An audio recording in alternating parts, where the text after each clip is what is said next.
Okay, good morning everyone. Today we are going to study about the topic dipole in a uniform external field.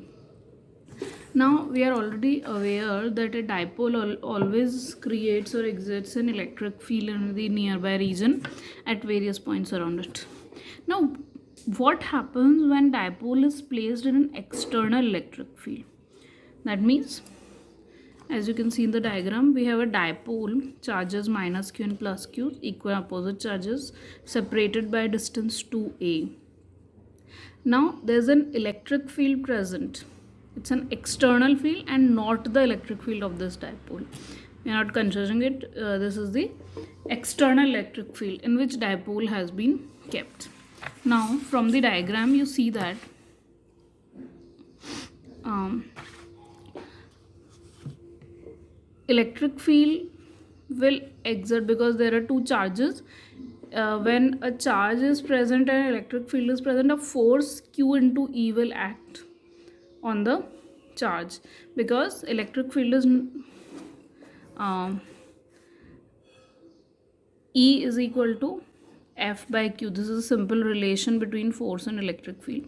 So from this relation we can easily see that E is equal F is equal to Q into E. So on each of the force each of the charges plus Q and minus Q, a force plus QE or minus QE will act. So the directions of the two forces have been shown. In this one, in force plus Q, the positive sign shows that the direction of force is same as the direction of electric field as shown, while negative sign in this term in this force shows that the direction of force is opposite to that of the external electric field. So this is the diagram. Now suppose this angle is theta. The angle between line of force and the axis of dipole is theta. Then by geometry, from the geometry of figure, this angle will also be theta. Now we see that there are two equal and opposite forces acting on two ends of the dipole. That means the two equal and opposite forces are acting on the dipole, but they are acting on two different ends. And this type of situation where two equal and opposite forces are acting on two ends of a system, it gives rise to a torque. So that means the dipole will also experience a torque. You are well aware of the concept of torque, which has been taught to you in class 11th. So the dipole will experience a torque in this situation, and we can easily find out the expression for this torque, because torque is force multiplied by the distance between the two charges, perpendicular distance between the lines of force. So we can easily find the torque. But first of all, in order to do that, we need to find the perpendicular distance between the lines of forces, which is this particular distance x, which has been labeled by x. So in order to find that, we use the geometry of figure.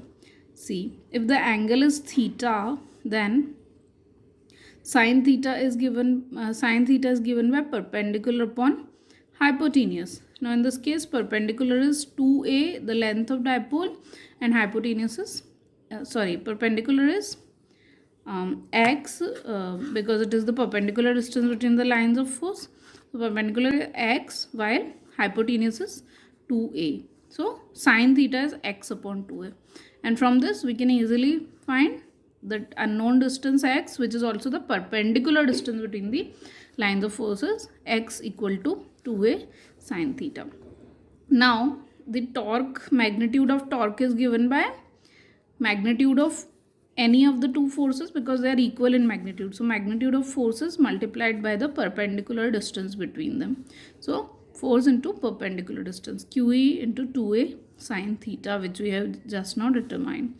In this way we see the magnitude of torque is this 2qa e sine theta from this overall expression, and 2qa can be written as p, so p e sine theta, and in vector form p e sine theta can be written as p cross e. So torque in this situation is p cross e.